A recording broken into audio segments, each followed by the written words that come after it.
Welcome home to USA Global TV and Radio, a place where dreams take flight, with authentic storytelling, diverse perspectives and meaningful conversations, where global stories unite and bridges are built beyond all borders. Discover world-class education, entertainment, hope and inspiration. Together, we're building bridges worldwide. Subscribe to our channel, USA Global TV. Download our app, USA Global TV. Be our guest or join our team. Visit usaglobaltv.com. Thanks to our founder and executive producer, Dr. Jacalyn KERBECK. Music score by Yeffy Tang from Cloud Road Music. Voiceover artist Mike Porter. Creative direction by Paul Garcia. USA Global TV and Radio, your home for global connection. All rights reserved. This video and its contents are the exclusive property of USA Global TV and Radio. Unauthorized use, duplication or redistribution in any form is strictly prohibited.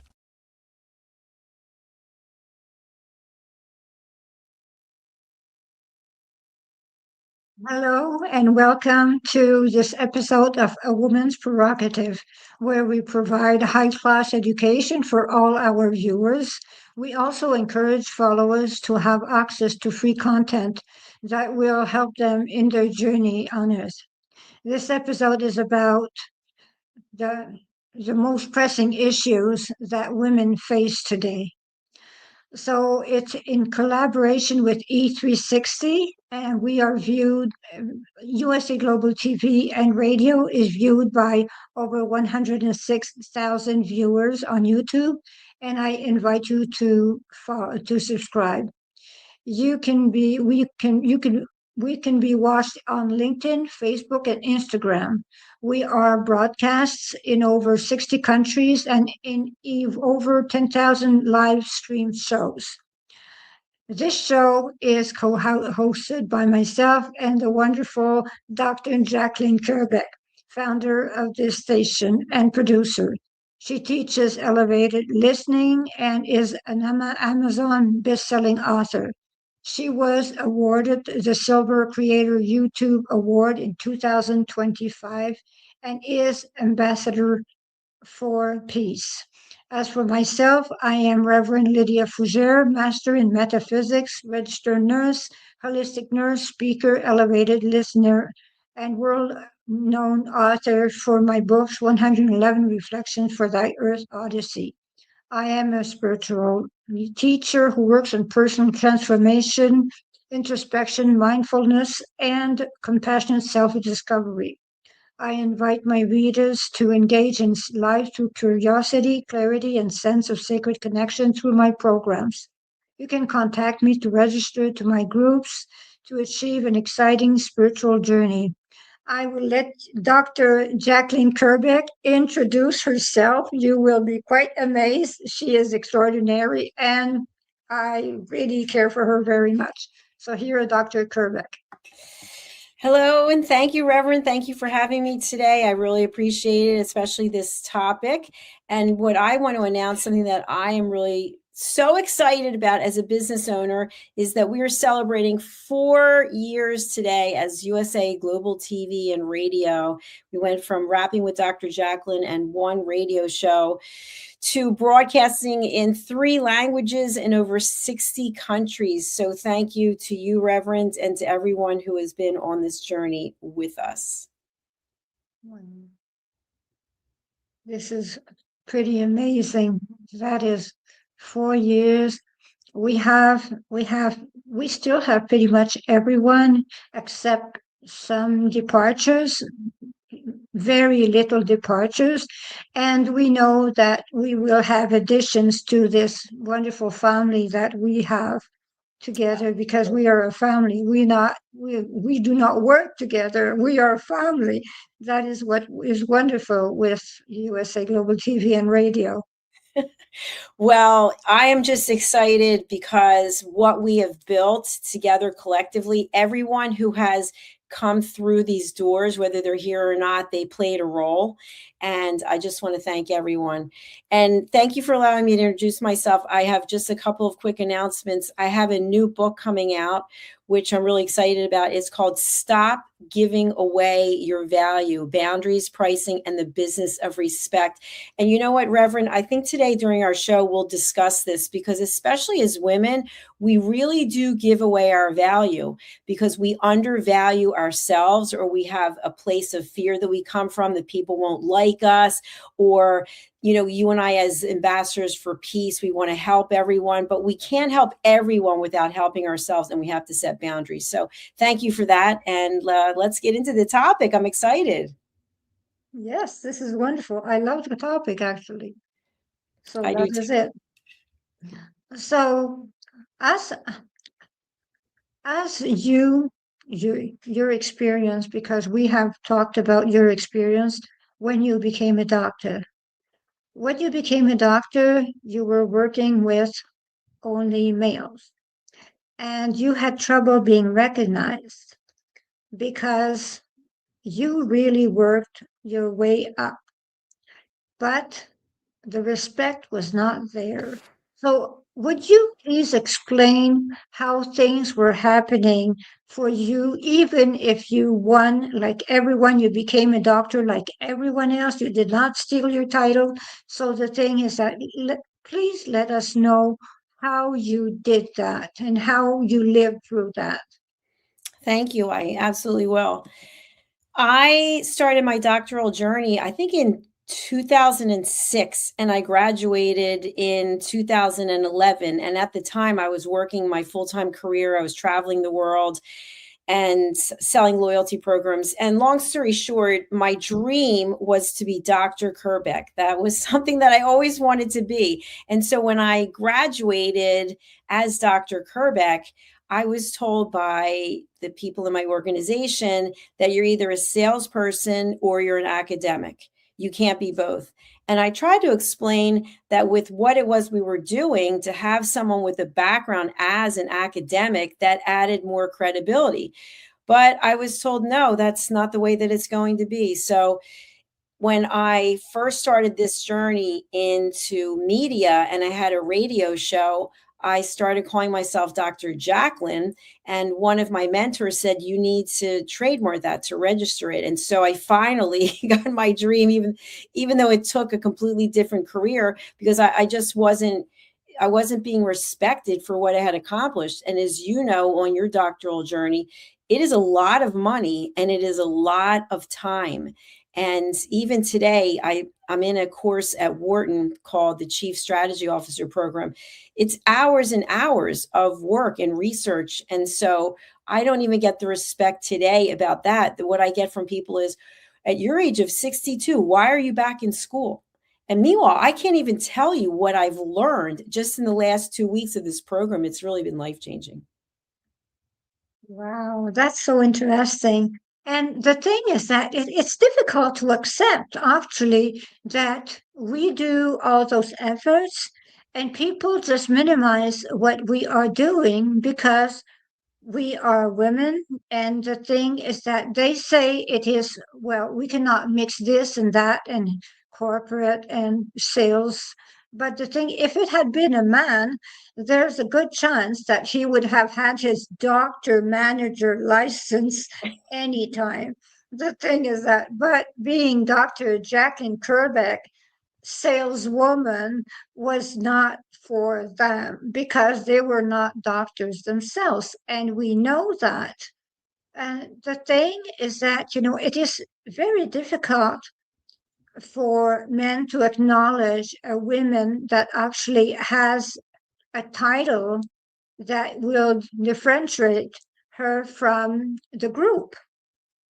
They know we have worked, we have earned it, but the thing is that they really have difficulty.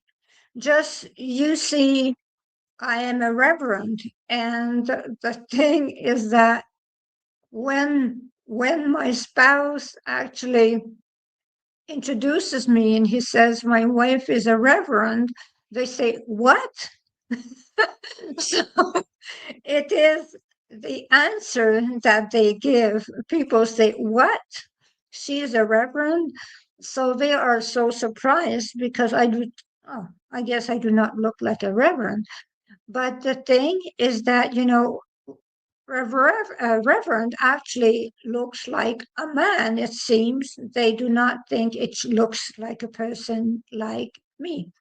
But the person actually that faces another one that went through all the schooling that we are doing, because I am doing also my doctorate. But the thing is that when we are with someone that actually saw us do all our schooling, instead of being proud of us, they just discard the title as if, oh yeah, they just had this journey where they just wanted to have a title. That is all. But they do not understand that for us, it is extremely important because we accomplished something that we wanted to accomplish since we were young. And they do not acknowledge all the hard work that we have put into our diplomas. So this is very difficult to do. So what do you think of that? That they do not acknowledge, no one, well, many people do not acknowledge us because we are women, and they think that we have worked less than a man, and we do not need all that scholarity. You bring up some good points. And for me, I think it comes from either you're from a place of love or you're coming from a place of fear. And when you come from a place of love and you feel good about yourself, you want to acknowledge other people. You want to celebrate things that people are doing. And when things are going wrong, you want to be there for them. But when you're coming from a place of fear, my feelings are that you feel intimidated. Maybe you feel less than. You look at what someone else is doing and you're thinking, wow, I don't even have a high school degree and you have a doctorate, for example. So I think it has to be like a mirror where you look in the mirror and you are actually looking at yourself and your own insecurities, because why not celebrate accomplishments that people have? Which brings me to a question that you and I have not had a conversation about, but I've had conversations over the years with other people. What do you think of honorary doctorates or honorary degrees where someone is given this versus you and me who are paying and taking years of our life? And so I'm not going one way or another. I'm just putting out the facts, right? It costs a certain amount of money to get a doctorate. It takes a certain amount of time and discipline and structure and foregoing other things. What about honorary degrees? I do think that honorary degrees depend on what kind of honorary degree they have. Something like arts, philosophy, things like that. You don't really need much to have that. So all you need is a background. But an honorary degree is not a degree that actually is valid as such. It is a degree just to have a title. That is all. A real degree, you have to work for it. But we have those that actually have honorary degrees, and they just do as if they do all the studies, but in fact it is that they did not do the achievement of all the work that we do. So I do not have anything against honorary degrees because the background of a person, their career, everything is studies. So it depends on who gives the honorary degree. Like the actress Helen Mirren, she has an honorary degree in philosophy. And I am very happy she has it. And I think she deserves it because she's a very wise woman. But at the same time, she did not go to school all those years for the degree, but she worked a lifetime to earn it. So at the same time, I am for and I am against because they are not real degrees, they are an achievement of your life. that is what they are. I would agree with you. I don't know if you thought what my answer is going to be, but just in celebrating other people, if someone gets something, an honorary degree, and they feel happy about it and they accept it, I'm happy for them. There's enough room for all of us to have our accolades and our accomplishments. So I agree with you. And something that you and I talked about a little backstage is a statement that was made to me when I was in my corporate career, but it's been made other ways by other people. And I'd like your thoughts on it, which is you, meaning me, you are an inch deep and a mile wide in everything that you're doing. And you don't know what you're doing because you're doing so many things. And I remember having a debate with someone, I think this was actually during the beginning of the pandemic. And I said, no, I know exactly what I'm doing. What I'm doing is I want to learn as much as I can. I'm a very curious person. I like to learn new things. I've had a lot of side hustles during my career because I'm interested in trying new things. I was a makeup artist on the side for years. What are your thoughts about that? Because I don't know that someone would say that to a man, but I've been said the same statement or something similar by many men in my life, that inch wide and a mile deep, meaning that I'm not really doing anything. I'm just scattered. I understand because they tell me the same thing. Because the thing is that we are smart women. We are interested by many things, and we know we only have this life to live at this time. So we need all this time to do whatever we have to do.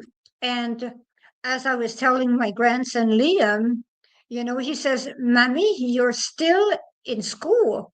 And I said to him, you know what? I will be in school as long as I breathe. So I said, get used to it, because the thing is that your grandmother will never stop learning. So get used to it. That is all. And I am scattered also, because the thing is that I have so many interests. I do jewelry, I write books, I have this TV show, I have the French show, I have everything. And, I have a spouse also, and I am in 1,000 things. I'm in meditation. There is nothing that actually I am not touching. So the fact is that I love life. You love life. We love learning, and we have the brain for it. So let us do it. Why not? Yeah, I'm glad we're on the same page with that. I agree. And something else that you and I talked about a little backstage is what I call the scoreboard, where even though as women we're successful because of the fact that we don't get the what's the validity, I would say, we kind of sometimes go back to common items that are on our own personal scoreboard. So for me, one item that I always go back to, no matter how accomplished I am, I always go back to I'm too heavy. And no matter what I would weigh, I would always be too heavy. I can look at pictures 10 years ago. I saw a picture of me when I was in Paris, and I remember exactly what I was thinking at that moment the picture was taken. And I was thinking, I was so heavy. I'm too heavy. And I was probably 110 pounds. But I always go back to that. And then that sort of brings me back to a very humble place, which is I'm not good enough. And it's difficult to overcome that. But I think my father used to say, you can never be too rich or too thin. And, I loved my dad, and may he rest in peace. I'm not bringing him out for that reason, but I think it's embedded in me that I could never be thin enough. So these accomplishments don't seem to matter because I'm still not the weight that I think I should be, which, by the way, I don't know what that would be. Well, I am the same, but the thing is that that's the culture that is that way, because being thin at the time was actually like a science. We all had to be thin. Do you not remember that we had to fit in those size 26 jeans? We actually had to. And do you remember when we had to take the hanger and tie the zip? Yes, I do. Lie on the bed and pull the pants up. And We were fighting to get, now they're skinny jeans, they're stretchy, the whole thing.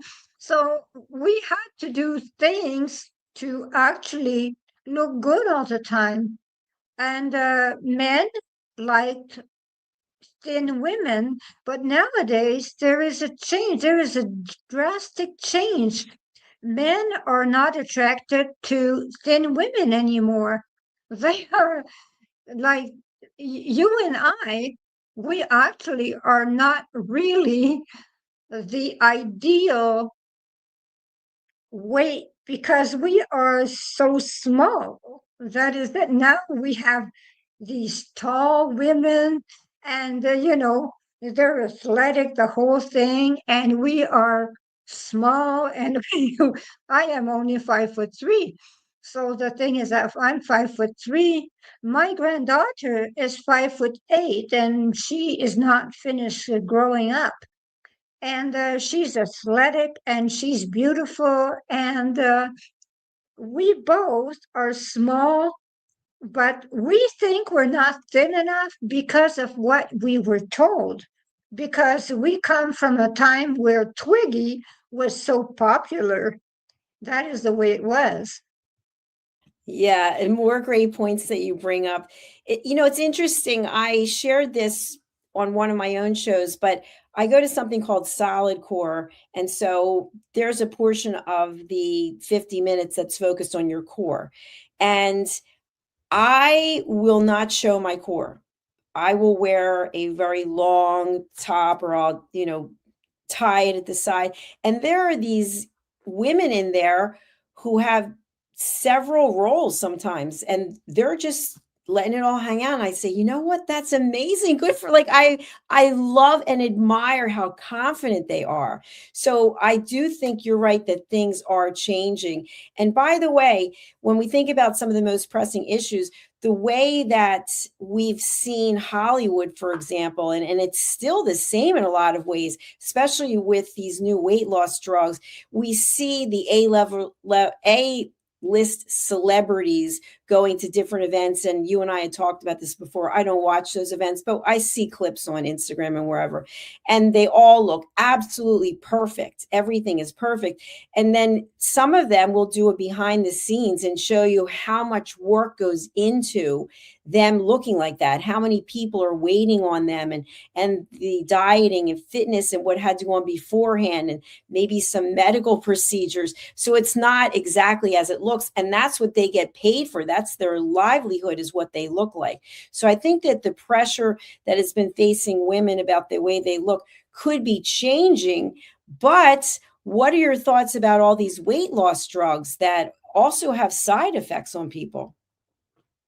Well, they are dangerous. Many are very dangerous because they cause heart failures. They do not understand that, those drugs, you cannot stay eternally on those drugs. That is the problem. They really do not understand that, those drugs are dangerous. It is like people that take Red Bull.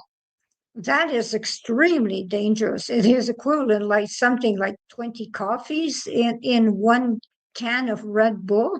It might give you wings, but I think the wings are just going to lead you to heaven if you take too many. So that is the way I see Red Bull. So you see, the people actually do not understand that, there is a certain logic to taking that medication, because first of all, they become dependent. They become dependent to the medication, and then they're addicted. They're not only addicted, but then they start eating again. So they're on the medication, they start eating again, then they go into depression, they go in all kinds of, and then they start having anorexia, the whole thing. So they develop actually mental issues, mental problems, because it does not work anymore. So at some point they have to stop, but actually they do not stop, and they still gain weight. So they're into some kind of dead end. Well, it's interesting because I actually saw an interview that Oprah did, and she shared that she's been on one of these medications and she decided to go off of it. And if I remember correctly, I think she said she went off of it and gained 20 pounds and then had to go back on. So it's kind of like, when can we accept? And by the way, look at who's talking about this. When can we accept how we look? It just seems to be this endless cycle. And so it's nice to break the cycle, which is what I was talking about before, by stop giving away our value, right? Obviously, we're not just containers. We're not just the physical being. I mean, we have so much to offer intellectually, spiritually, and emotionally. So something that I'd love to have us talk about as well, artificial intelligence, people are talking about it, people are using it. I personally use it quite frequently as almost like an assistant to do little things that I normally, you'd have to sub out or get someone to do. But in the job market, and I don't have any statistics on this, but obviously there's certain fields that have always been male dominated. And now we have the incoming of artificial intelligence. So I'm not sure exactly what that means if we as women jump headfirst into that field and get some training and some education so that we can incorporate it. But I've noticed that on LinkedIn, I had done a search at one point and there were over 6 million people listed as coaches, which I think now you and I could both say we're coaches, but I don't even like using that term anymore because it just seems like I don't even know what it stands for actually anymore. But what do you see in the job market if we see a saturation of coaches who are primarily women, and now we have artificial intelligence coming in and people are saying, why would you take more education? Why would you take more classes? I don't know. Where do we go? Well, the thing is that everyone is a life coach now. So if you don't have a life coach, you don't have a life. So I do not have a life coach, to be honest. I never had a life coach. My brother is a life coach. He has been a life coach for 20 years. But the thing is that it is because it is like they started talking about people that are narcissists. Okay, that was everyone became narcissists. Now everyone is a life coach, and then everyone will be this and everyone will be that. This is go with the flow. That is the way it is. So they have a title, and then everyone else takes the title. So it is about taking the award without actually doing the work. So life coaches do serious work. They really do serious work. They don't do weekend training or 1 week training. Life coaches are actually people that do serious business. So if someone says they are a life coach, actually, they really have to be a life coach. They have to have the training. And being a life coach takes at least 2 years to be a good life coach.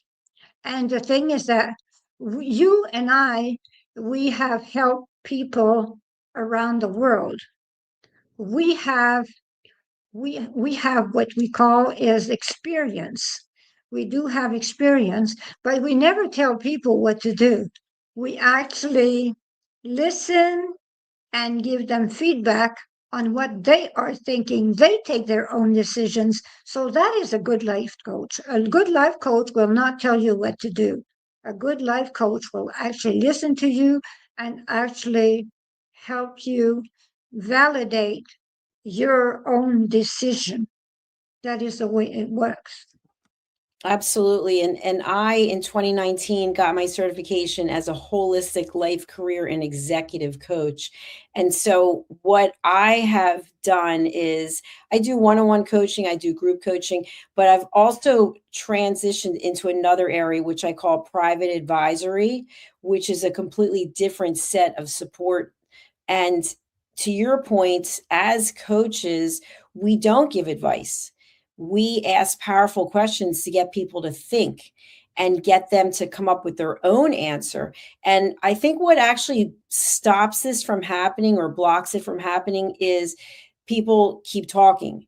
And if you keep talking, you ask a question, and then you don't give the person a chance to actually think about it, people get uncomfortable in that silence. So you ask a powerful question, and then instead of giving person time to think, you just keep talking instead of just being quiet and listening.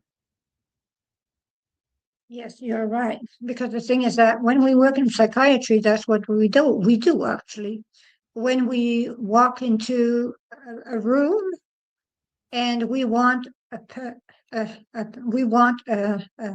client to talk, what we do is that we introduce ourselves. We have to be patient to start with.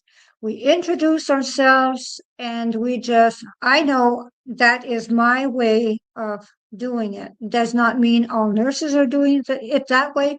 But what I do is that I introduce myself and I say, I will be there if you want to talk to me. And I sit at the end of the bed because usually in psychiatry they have no chairs because of the dangers. So you sit at the end of the bed and you wait. And there starts the waiting game. You do not say a word. You do not look at them. You just wait. And as the game is, the first one to talk loses. So the thing is that you are not supposed to talk. You are supposed to listen, no matter if they take 45 minutes to say one word. You do not say a word. You wait. That is the waiting game, but that is the way to reach them to their full potential. It has to come from them. Absolutely. And if we think of the title of our episode today, which is the most pressing issues that women face today, I think whatever it is that someone's facing, I mean, we know as peace ambassadors, I've heard stories. I just heard a story recently where one person who's living in a different part of the world cannot go anywhere without having security accompany them, because it's really like a fourth world country is the way she described it, as opposed to third world. People who every day have to worry whether or not they're going to be killed on the way to school or work or wherever they're going. So there are people who are really facing serious issues every day. And I think regardless of what it is that you're facing, sometimes we just need to be quiet. We just need to process things instead of jumping into the fire, so to speak. And you and I were talking a little bit about this, that there's so much hatred going on in the world. I can't speak for every country, but especially in the United States. And I see things being posted all the time by people I know even. And the posts, they're either forwarding something, they're liking and commenting it. Why continue the hatred? If you see something and maybe it resonates with you, you're aligned with it, you don't have to acknowledge it. You don't have to keep the controversy going, is the way that I look at it, because it's not going to help anything. So what I suggest is that we try to find our own inner peace so that we can be of service, so that we can help other people, maybe volunteer, maybe mentor. There's so many things that we can do, but to spend all of our time being part of the problem, really, it doesn't help anything, and it's not good for our health. Yes, you're right. It is not good for our health, but there is one thing. We have to be part of telling what is going on, because here in Canada, we have a different way of living. We do not have protests. We do not have those things. We do not live such fear. We are living calmly, and we are afraid. For Americans, we are really afraid. I have a sister in the United States. That scares me. That scares me a lot, because the thing is that I am always scared that something will happen to my sister. This is when we see what goes on, when we see, like you said, when you see all the violence that goes on, we are scared. We do not understand how it got there. because United States was such a wonderful country before. It was amazing. United States, I used to go to the United States all the time, but now the world is in a state of fear of going to the United States. So this is very difficult for the rest of the world because United States stood for something else. United States used to be the land of the free, and it does not resonate anymore like that. And us, from the rest of the world, we would like to help Americans because we love them. We really do sincerely love them. So we know that some are into very difficult situations, very difficult towns, and are facing horrible things. And we wonder, what can I do to make a difference, to help at least, to pass a message that we cannot just stay and just look at what is going on in the United States and not try to save them, because they are our neighbors, they are our friends, they are our family, because Canada has not changed toward the United States. We still think neighbors, friends, family. That is the way we see things. Well, Reverend Lydia, we are running out of time, as you know, but what I would share with that is that we can either come from a place of, you keep talking about fear, right? So we can come from a place of fear, or we can come from a place of love. And so I do believe that everything is preordained. And I know myself, just traveling outside the United States, that I was afraid when I was outside the country. So we could be afraid wherever it is that we are, but where we have to feel safe is inside of us. And so we have to feel safe and have that inner peace, because without inner peace, we are just going to be part of the problem. And I think what it comes down to is the same thing we've talked about so many times on this show or other shows, is that people have to be able to communicate. When the communication breaks down, that's when things go awry. When people can't sit across the table from one another and listen without judgment to what people have to say, we're not going to be able to resolve anything.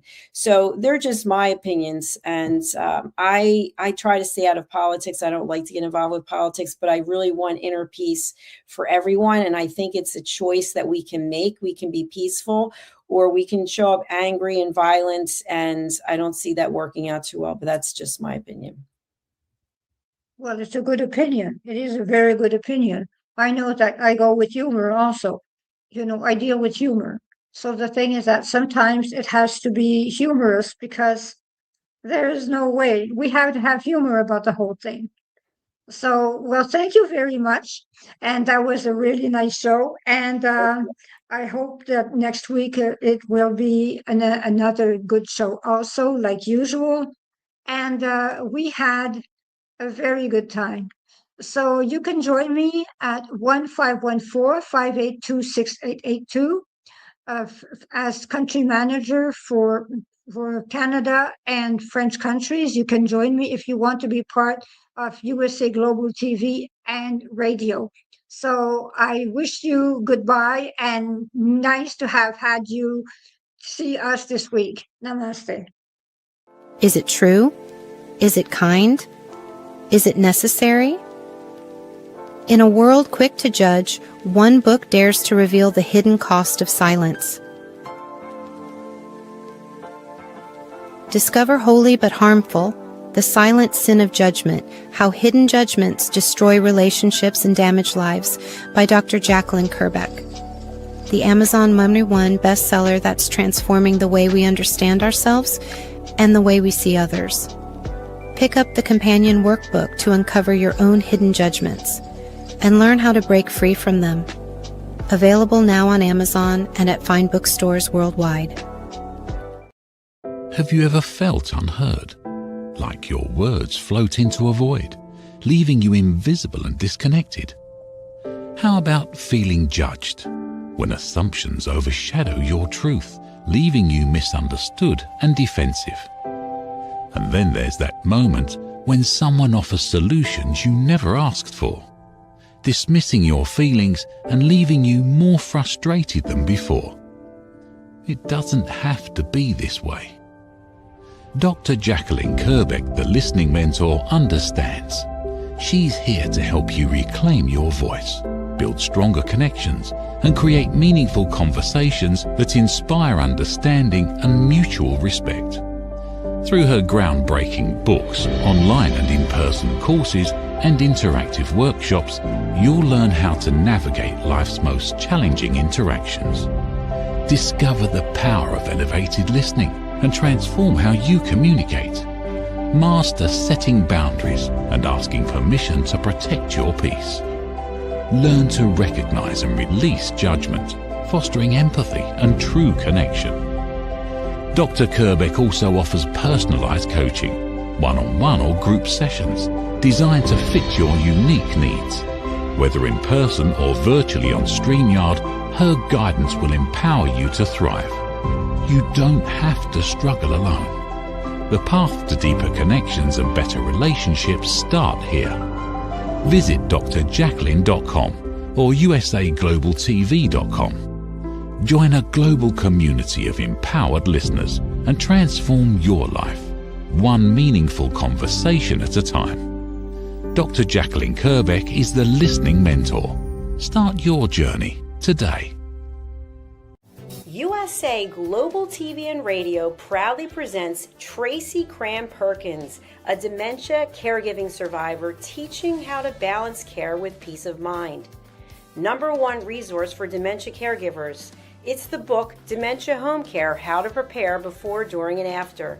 Over 17,000 copies sold of this must-have guide. And now a testimonial from Tracy Smith.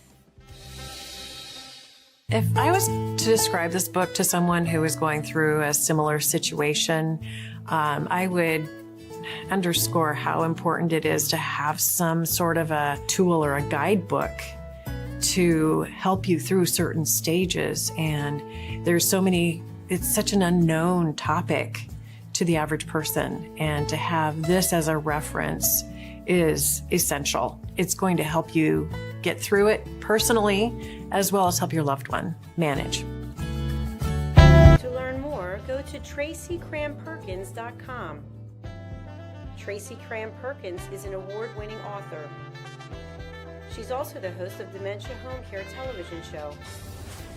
Watch it here on USA Global TV and Radio. Thank you, viewers and listeners of USA Global TV and Radio, for joining us today. We're honoured to have your time and attention as part of our global community. At USA Global TV and Radio, we believe in the power of authentic conversations, meaningful connections, and creating a world of possibilities together. Want to be part of something bigger? Join our team of elevated listeners at usaglobaltv.com, a space where your voice matters and your ability to listen transforms relationships.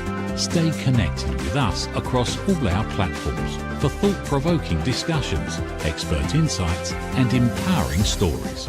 Subscribe to our channels at youtube.com/c/USA-Global-TV. Follow us on social media and explore the endless opportunities we're creating for growth, learning, and inspiration. Together, we're not just broadcasting. We're building bridges and changing lives, one conversation at a time. For inquiries, contact us at info@usaglobaltv.com. Music by Johnny Dyes. Produced by Executive Producer and Director Dr. Jacalyn KERBECK. Voiceover by Mike Porter. Creative Direction by Paul Garcia. All rights reserved. Copyright 2025. Visit usaglobaltv.com to view our full terms and conditions.